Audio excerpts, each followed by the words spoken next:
it's Froggy, and I'm back again with another episode of C14 Dating. So, we were about to go with DeAndre to get drunk, and we're also diabetic, so this could be really bad. Who knows? Why not? I want to see how you guys party compared to California. Well, there's no oceans or white sands here, but we know how to have a good time. I stood up and we clinked drinks. Still, I was a little nervous joining a bunch of strangers. At least I had DeAndre to hang out with if the socializing didn't go too well. I'm sure it'll be fine. Ugh, that was pathetic. I coughed and lowered myself down unsteadily, almost falling on my rear in the process. My hand clumsily groped against the tent's fabric, trying to find a way in. Where's the entrance? I spent the evening attempting to socialize, but it was fruitless. The whole time I awkwardly stood at the edge of the group or wandered around, unable to join in conversations. I ended up occupying my time by nursing a few beers instead of pretending to be enjoying myself. Maybe I drank the last one too fast. I wasn't drunk, but I was definitely dizzy and lightheaded. Are you having trouble? Oh, DeAndre. I pawed against the green tent again and broke into a giggle. It was hard to control my emotions. I can't locate the doorknob. How much did you drink? I don't know. A few more? Maybe more? It was a disaster. No one talked to me. Realizing my outburst, I took a deep breath to calm myself. I'm sorry. I'm clingy and whiny when tipsy. DeAndre knelt down beside me in concern and put a hand on my shoulder. Hey, didn't mean to leave you alone earlier. Got caught up talking to a few others and... It's not your fault. You're not obligated to stick with me the whole time. I should have checked on you at least, being new here and all. I shook my head, then immediately regretted it as my balance went off kilter. Fortunately, DeAndre's hand was still on my shoulder and he ended up supporting me. Whoops! I guess I should sleep. Thanks. DeAndre reached over to open the green tent, but hesitated. I could be wrong, but this is your tent, right? Of course it's my tent. Now that he mentioned it, this is not our tent. Our tent is yellow. Wait, this isn't my tent. Mine is... I gestured to my left. Luckily, I asked. Here, let's get you to your real bed. Sleepy. DeAndre, with one arm still around me, unzipped the tent. I felt a sturdy hand on my back as I clumsily crawled forward. My knee caught on the edge, causing me to flop over. I burst into a giggle over my own antics. DeAndre held the flap to make sure I was okay. Jeez, you're out of it. Here, let me move that bag aside. I collapsed over the sleeping bag, my eyes already closed. A hand touched my forehead and brushed my bangs back. A little warm, but you should be fine for tomorrow. I felt the fabric being tugged beneath me until it covered me. I hope you don't kick it off. It's going to be chilly tonight. I heard the tent zip up as I snuggled under the sleeping bag, my flushed face feeling better against the cool pillow.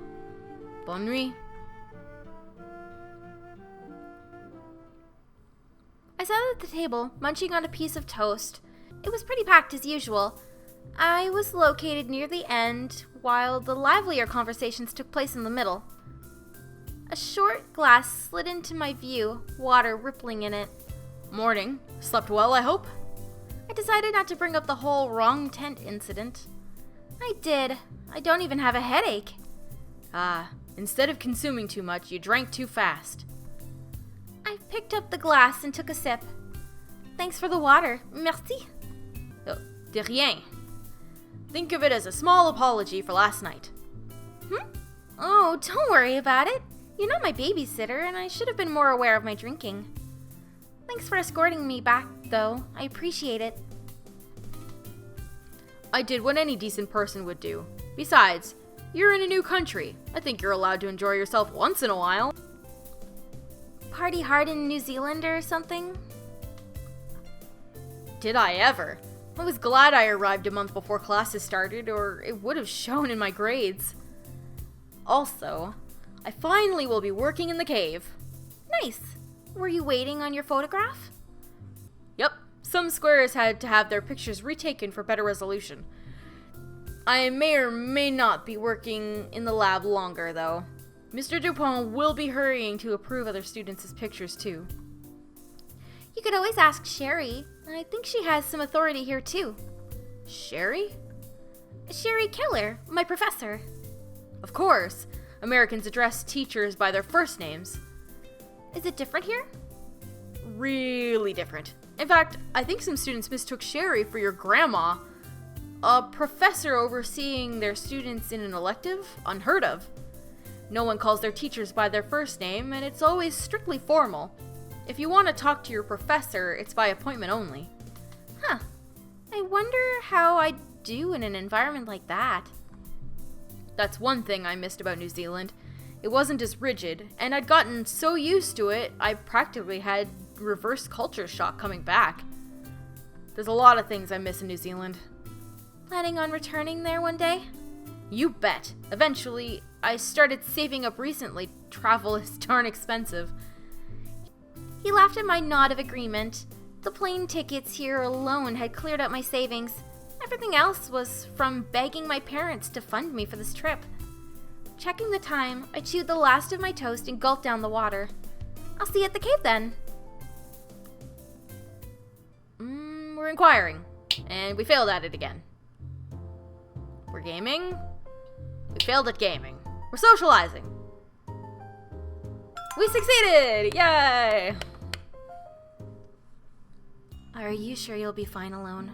Yeah, my parents got all concerned when they learned I no longer had a traveling partner. I was, strongly advised not to go off on my own since it's my first time being this far from home. Although I tried to be nonchalant about it, my sulkiness still surfaced.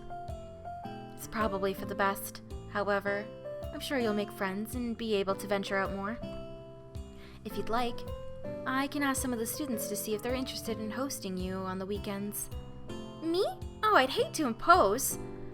I know you're reluctant, but it would be nice to spend time with students outside the dig site. True, and see more of Belgium, too. It's a shame Paige couldn't make it. Where are you staying, anyway? Oh, at a colleague's. I've known him and his husband for years. I would bring you along, but it's a small house and... She trailed off, and I nodded understandingly.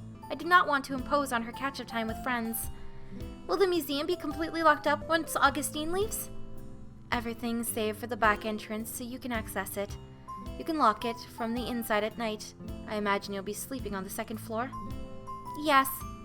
Augustine already set up an air mattress for me, and I moved some of my belongings. I think we've gone over everything then. There's leftovers in the fridge, and the Wi-Fi will remain on. I heard the laboratory door opening and closing, and Augustine flashed me a warm smile. All of the other students had left for home for the weekend, and it was just the three of us. Soon to be one, now that we were ready to depart. Melissa, I assume Cherie has gone over everything? Yes. Wonderful. Although this is the first time in many years someone had remained here alone.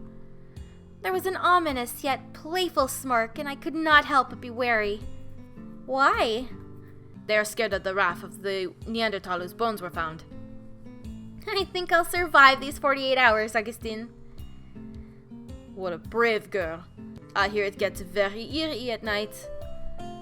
We exchanged goodbyes, and I heard the clicking of the front door being locked. When I got very quiet, I pushed the thought of the ghosts out of my head. I have the whole museum to myself. I bet not many people can say that. Alright, well, I'm going to go ahead and end this episode here for today. I hope you guys enjoyed it. If you want to see more videos from me, then don't forget to like, comment, and subscribe. Thanks for watching.